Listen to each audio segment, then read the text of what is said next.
All right, let's talk about this new Mario Kart, okay? This is one of those things that I haven't talked about yet that I wanted to talk about, but I was gonna wait until the Direct came out so that I could have all my thoughts in one place about Mario Kart. Because believe it or not, I'm not rich and famous. I don't have a million YouTube subscribers, so I can't just make a video about everything. In order to be more efficient, I've decided to just do one video on this topic rather than a million on all the updates. So I will say, at least going into whatever, like this is even before the Switch 2 Direct came out,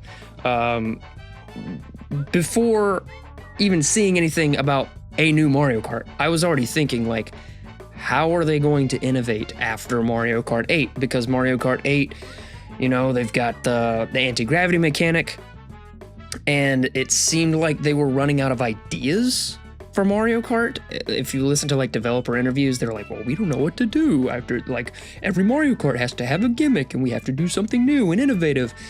And I was actually partly hoping that they would maybe, possibly return to some, say, Double Dash-like gimmick. Maybe at the very least, like special items.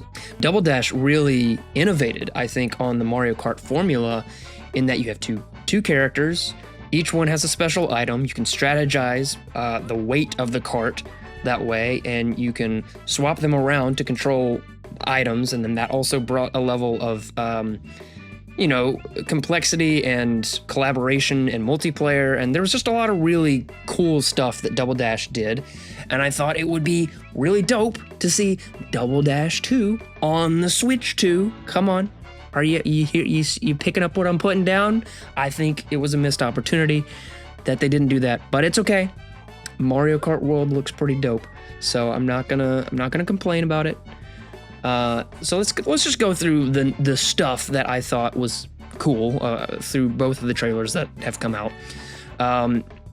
So the first thing that I think caught my attention was the grinding on the rails thing. That's kind of interesting because it adds like this platformy element to Mario Kart. It feels more, you know, it makes sense because Mario's a platformer, and now they're making Mario Kart kind of more like a platformer, and there's a real sense of verticality within the races as well, which is cool. And the obvious like star of the show in Mario Kart World is the open world. I think that's revolutionary. I know it's not like mind-blowing or anything. It is kind of like every other racer does this, but for Nintendo to do it with Mario Kart, it's a pretty big deal because Nintendo doesn't really care what the rest of the industry is doing.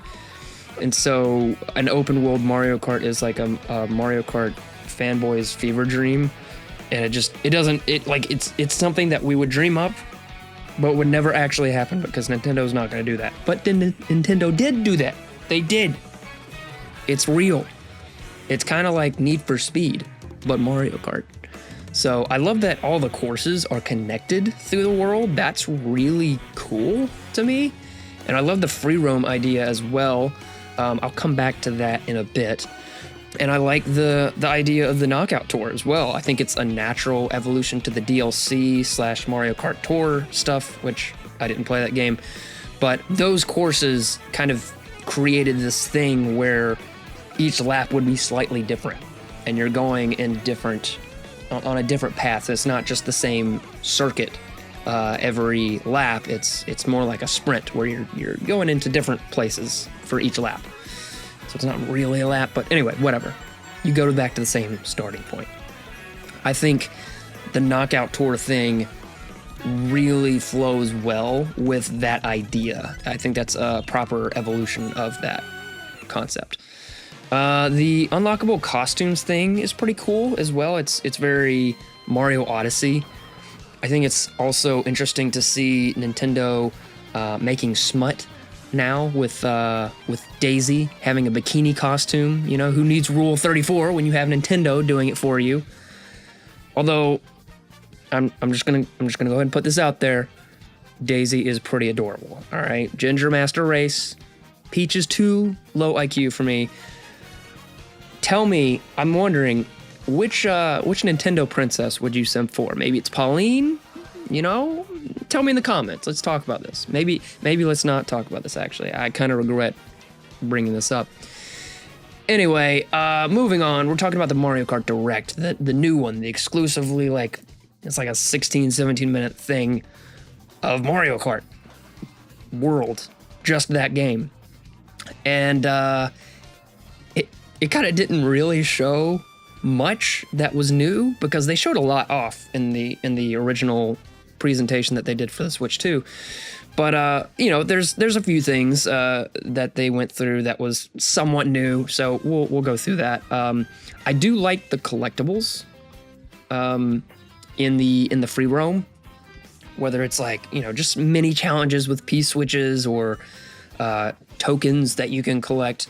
I am a sucker for collectathon games, like 3D open world collectathon, or not even open world necessarily, just give me a 3D environment and tell me to go get stuff and I'll do it, because it's fun, and I don't know why, but I like checking off lists. I think it's like a certain, like, it's a certain gene of OCD type of people that just enjoy that kind of task. And collecting things in Mario games is something that I like doing. So I'm gonna collect the things if I play it. We'll get to that. We'll get to that later. You know, my favorite part of the Direct was where Mario was drinking a Heineken. That was pretty cool. And I will say this Direct is probably not showcasing everything, because people were like, oh, well, it didn't really show anything. Well, true, but also they probably don't want to spoil everything. You know, they teased that there's a Rainbow Road that you unlock. I think there's probably a hidden special cup that they just don't want to spoil, and that might entail other things, because if you look at the map, the world map selection screen, when you can choose which cup you're doing, there's Mushroom Cup, Flower Cup, Star Cup, and then the 4, you know, I don't know what the other ones were, Banana, Shell, whatever the retro cups are. They're those 4. But Special Cup is missing. So you probably unlock Special Cup at some point, and there's probably stuff that they don't want to spoil, so fine. There's probably maybe like some unlockable characters and carts and stuff like that, I'm sure. There are new and also returning items, which is another interesting thing. Cool and interesting are my favorite words, in case you haven't been able to pick up. The Mega Mushroom is coming back from Mario Kart Wii, and the Feather from Super Mario Kart, which actually really makes sense in this context with the verticality, because you can not only like jump over players, but you can also use that as like a platforming tool to get you further up on some portion of the course, which is pretty cool. The hammer looks like a good item. I like that it kind of blocks people and stays in the road, and looks like it's going to be annoying, so I would enjoy it. That's what Mario Kart items are all about, being annoying. The golden shell, you throw it, makes coins, that makes sense. The ice flower, in my opinion, I think it should freeze people. It just kind of slows them down and smacks them. It's kind of indistinguishable from the fire flower, which is also an item. It basically does the same thing. So I don't know why there's both, if the ice flower and the fire flower are basically the same. Kamek also reminds me of what Bowser Jr. does in Mario Party 7, being the shuffling of orbs. So that's pretty cool, shuffling items. And the course obstacles is also an interesting mechanic. Like you always have like racers or people watching the race on the outside of the course. Sometimes they're going to be enemies and they're going to be throwing stuff at you, and sometimes they might not be enemies and they might like throw you a mushroom or whatever. That's all a much more interactive way of doing courses, which I like.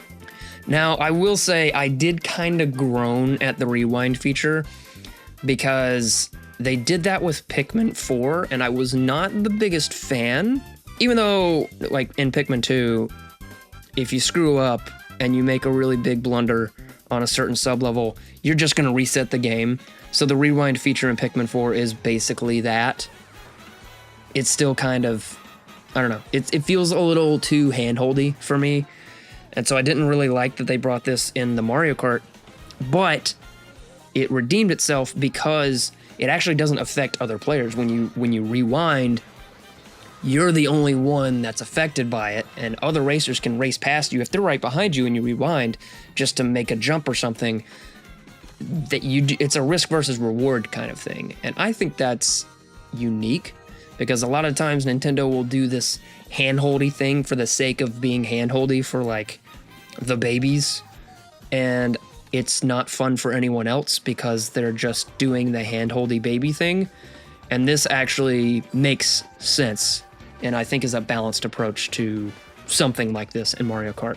The new courses look cool, but I'm a little bit concerned that they're not going to be as dynamic as previous courses, because I'm looking at a lot of the footage and there's just these huge wide open spaces because you have to have room for 24 racers, because that's what they're doing. That's one of the big things of Mario Kart World is there's 24 racers.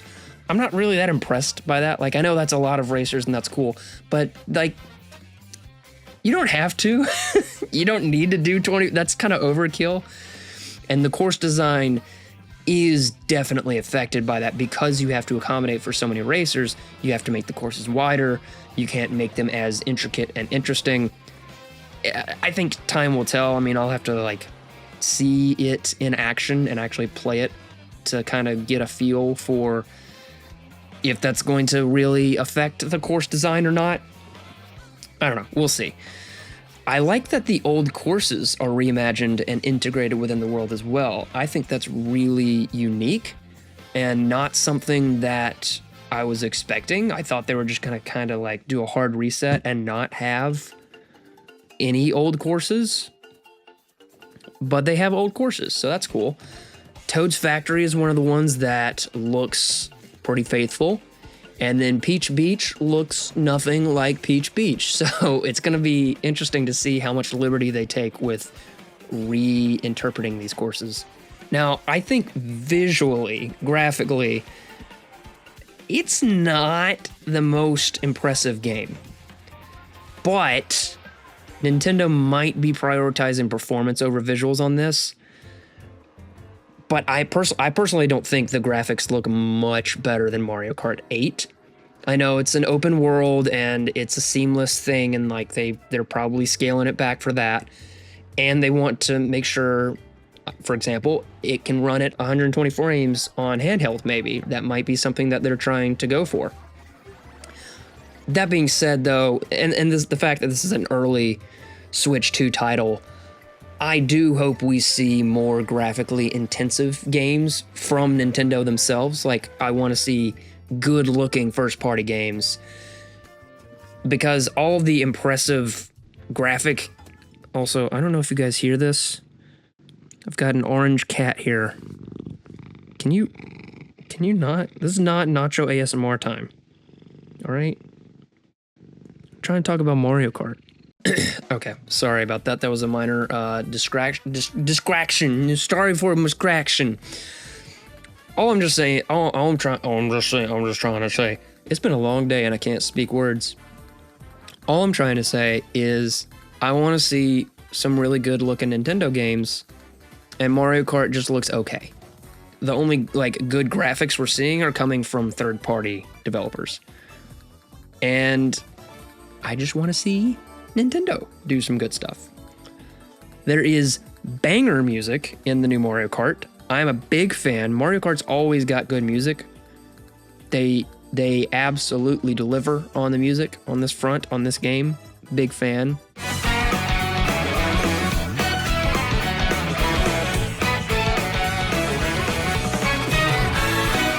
Now, as we wrap this up, people were still kind of mad about the price, which is reasonable. I think that's a reasonable thing to be mad about, because I would, if you told me 10 years ago that I'd be paying $80 for Mario Kart, that's kind of insane. Like, one person that I listened to mentioned, like, is this better than any other game that's out there? Because it's going to be the most expensive game on the market. Is this really better than whatever third-party developers can come up with and are charging $60, $70 for? is Mario Kart really worth $80? Like, yeah, they got some cool stuff to it. It's gonna be a good game, but is it worth $80? Probably not, honestly. I would say, you know, if you're going to get Mario Kart, get the bundle. But the thing about the bundle is it's limited time. If you're gonna get a Switch and you're gonna get Mario Kart and you're not gonna spend $80 on Mario Kart, you have to get it by the fall of this year, because it's a limited time only and they're gonna stop producing the bundle version, which it makes no sense. They're not gonna lose any money because it's a downloadable version of the game. They lose nothing. They're only gonna lose sales to the game after getting rid of this. It's so baffling to me. They might do something like for the holidays, some kind of sale or bundle or something else, maybe, or discount. I don't know. But realistically, I feel pigeonholed, and like if I want to get the Switch, I have to get it by the fall, because I am not paying $80 for Mario Kart. I will tell you that. I do not care. That I made this whole video and I think Mario Kart looks really cool, but it is not worth $80 in my opinion. We'll see. I'll probably be very frugal with which games I get if I do get any game. If I get Switch 2 at all, I'm still contemplating it right now. Honestly, we'll see. Anyway, it's pretty hype. I'm pretty hyped about Mario Kart. It looks really good. I like everything that I've seen about it. If I'm not broke, you know, maybe I'll play it, but probably not day one. What do you guys think? Are you going to get Mario Kart? Are you going to get the Switch 2? Are you going to get the Switch 2 with Mario Kart? Let me know what you think. We'll talk about it. And I'm going to go take a shower now because I smell interesting. It's called a road, it's called a rainbow road. It is a place that you go. It's called a road, it's called a rainbow road. And you will know when you get there. It's called a road, it's called a rainbow road. It is a place that you go. It's the place that you go when you die.